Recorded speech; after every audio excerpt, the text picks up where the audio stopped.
নমস্কার বন্ধুরা, কুকিং অর্পিতাতে আপনাদের সবাইকে স্বাগত জানাই। আশা করি আপনারা সবাই ভালো আছেন। আমি আজকে বানাচ্ছি সিমাই রেসিপি। আমার যদি এই রেসিপিটা ভালো লেগে থাকে তাহলে আমার চ্যানেলে অবশ্যই একটা সাবস্ক্রাইব করে দেওয়ার অনুরোধ রইল। আমি কড়াইতে প্রথমে ঘি দিয়ে দিচ্ছি।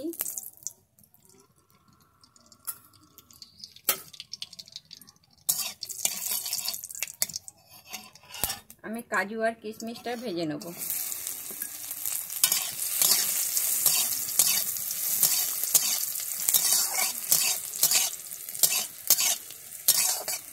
আমার কাজু কিশমিশটা লাল করে ভাজা হয়ে গেছে, আমি এবারে তুলে নিচ্ছি।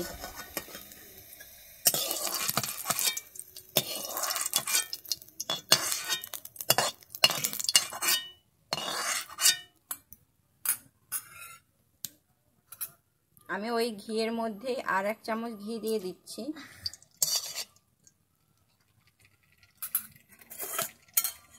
আমি এবারে সিমাইটাকে ভেজে নেব।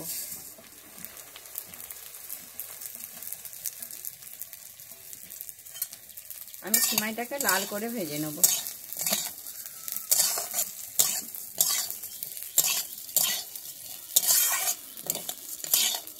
আমার সিমাইটা লাল হয়ে ভাজা হয়ে গেছে, আমি সিমাইটাকে এবারে নামিয়ে নিচ্ছি। আমি এবারে দুধ দিয়ে দিচ্ছি। আমি এখানে 1 লিটার দুধ নিয়েছি, আমি দুধটা দিয়ে দিচ্ছি।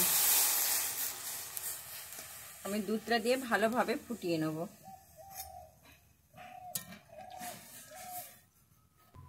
আমার দুধটা ফুটে উঠেছে। আমি নিয়েছি এখানে পাউডার দুধ। পাউডার দুধের মধ্যে আমি দুধ দিয়ে ভালোভাবে গুলিয়ে নেব।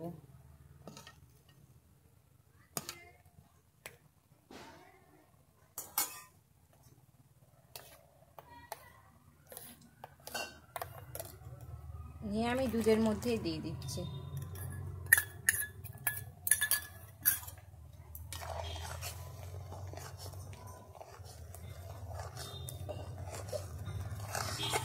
আমি আর একটুক্ষণ এটাকে ভালোভাবে ফুটিয়ে নিচ্ছি। আমি 4টা ছোট এলাচ নিয়েছি। এলাচটাকে আমি মুখ ফাটিয়ে দিয়েছি, দিয়ে আমি দুধের মধ্যে দিয়ে দিচ্ছি।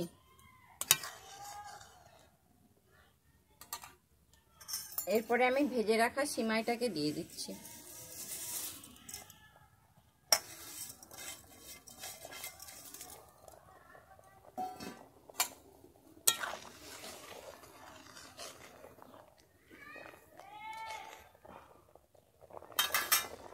এরপরে আমি দিয়ে দিচ্ছি চিনি। চিনিটা আপনারা আপনাদের পরিমাণ অনুযায়ী দেবেন।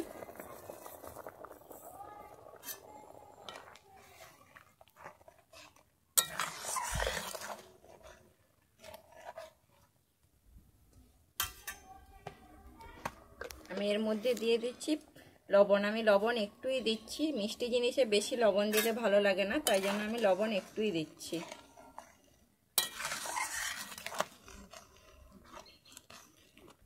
আমি আরও এখানে 5 মিনিট ফুটিয়ে নিচ্ছি। চিনি থেকে যেহেতু জল ছাড়ে তাই সিমাইটা পাতলা লাগবে, তাই 5 মিনিট নেব। আচ্ছা, আমি এর মধ্যে দিয়ে দিচ্ছি ভেজে রাখা কাজু কিশমিশটা।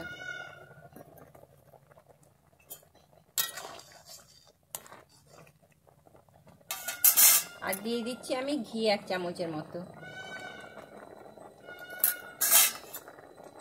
দিয়ে আমি ভালোভাবে মিশিয়ে নিচ্ছি।